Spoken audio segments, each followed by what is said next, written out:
Welcome back. A new and, dare we say, knowledgeable report finds that a key Senate contest has significantly narrowed. The Cook Political Report with Amy Walter has shifted the Wisconsin race between Democratic Senator Tammy Baldwin and Republican challenger Eric Hovde from lean Democrat to toss-up.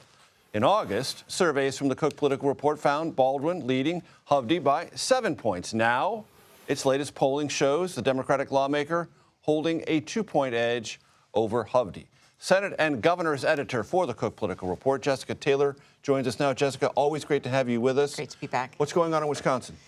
I think sort of Wisconsin is Wisconsining in a way. This is probably the meaning a long history of very close statewide elections. Right. The last Senate race there in 2022 was decided by a point. You know, Baldwin. String of governor's races for almost 2 decades, yes. Very close. Yeah, it is probably maybe the most closely divided state we have in the country, is close to a 50-50 state.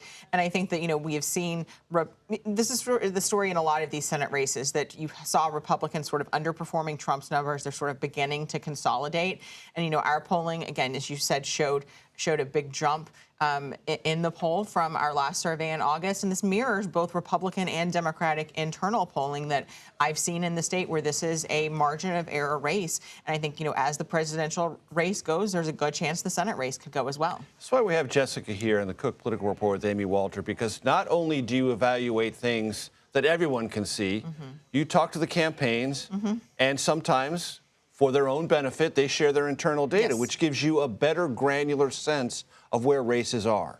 Yeah, a lot of this internal data is more targeted. It can focus more in. And so, you know, we look at the public polling too, but we do see a lot of private data. And so, you know, we're not publishing that, but it's when we're talking with our sources that we see it informs your judgment, moving these things from one category to another. Talk to us about Michigan and Ohio.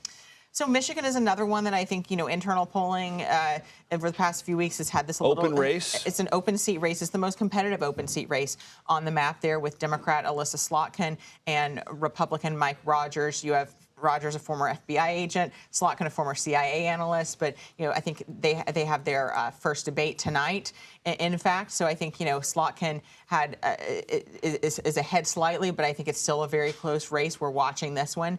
You know, both Michigan and Wisconsin have seen millions of dollars of infusions from national Republicans, from the Senate Leadership Fund, the major super PAC aligned with Senate Leader Mitch McConnell. And then Ohio is probably the truest toss-up that we have at this juncture. Fascinating. Yeah, I mean, this is a race that, you know, Sherrod Brown, in a state that Trump carried twice by 8 points. He's running against Republican Bernie Moreno. Now, Republicans did release an internal poll there today showing it tied, but some of the polls we've seen have had Brown with a small but consistent lead. His opponent, Bernie Moreno, I think has sort of been underperforming Trump's numbers there. He's been slower to consolidate the Trump base. It's not that much different than the 2022 race there, where J.D. Vance was also lagging behind for much of the race. I think that Brown has just overwhelmed him on spending.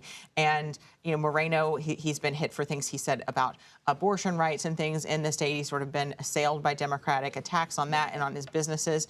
But, you know, Brown still very tough to win in a presidential year in that state. So if anyone was looking at the numbers, meaning the polling data, 2 months ago, they would have seen these Democrats running ahead of Kamala Harris. Now, she was newly minted then. Right.